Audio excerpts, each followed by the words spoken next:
For the latest film interviews, reviews, and everything making news in pop culture, subscribe to Film Companion now. In one sequence in Godzilla vs. Kong, the closed captions read, "Creature screeching, Kong grunting, bones crunching." And that pretty much captures the ethos of this large, loud, relentlessly fun movie in which two iconic creations, Godzilla and Kong, first go up against each other and then against an even more deadly enemy. The screen brims with aggression, rage, and destruction, but the worst crimes are, as always, committed by human beings. You can always rely on greedy and arrogant corporate bosses to push the world to the brink of an apocalypse. Godzilla vs. Kong is the fourth installment in a franchise called the Monsterverse. The first three entries are Godzilla, Kong Skull Island, and Godzilla King of Monsters. But even if you haven't seen those films, you won't have any trouble connecting the dots in this one. After all, we're here just for one thing, to see the monkey fight the lizard. Director Adam Wingard gets that. Within the first 10 minutes, he gives us a view of both the creatures, and it is spectacular. First, we see Kong, who's waking up in his outpost on Skull Island. Like any human, he yawns, stretches, and scratches his bum as he looks forward to the day. Godzilla, with his blue intimidation signal on display, is in a less friendly mode. His enormous gaping jaw, jagged back, and that death ray that he shoots out of his mouth are put to good use almost immediately as he attacks a facility in Florida. Why would these two monsters, both positioned as saviors of humanity, get into a fight?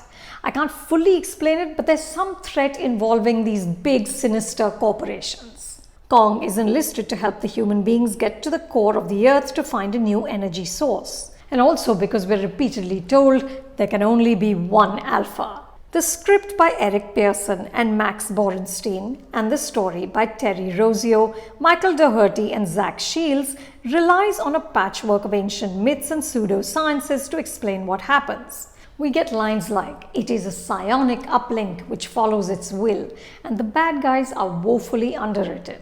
But thankfully, enough care in the writing and the CGI has been lavished on our two heroes, Godzilla and Kong.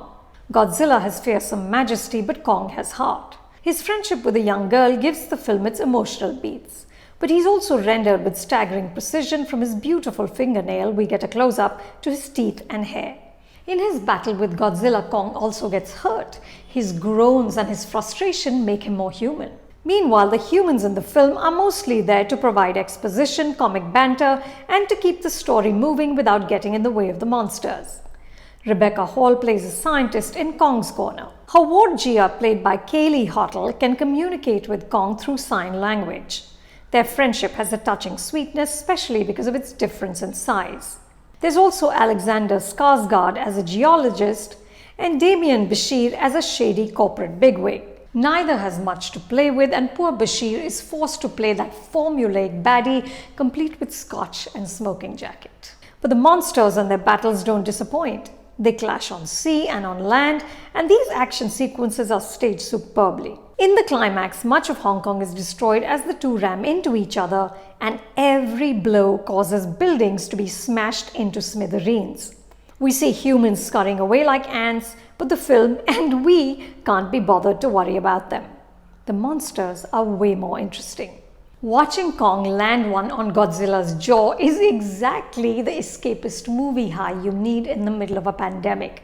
I wish I'd seen this film in a theatre, but for now you can rent or buy Godzilla vs. Kong on BMS Stream. For more reviews like this, subscribe to Film Companion. Don't forget to check out our website, filmcompanion.in.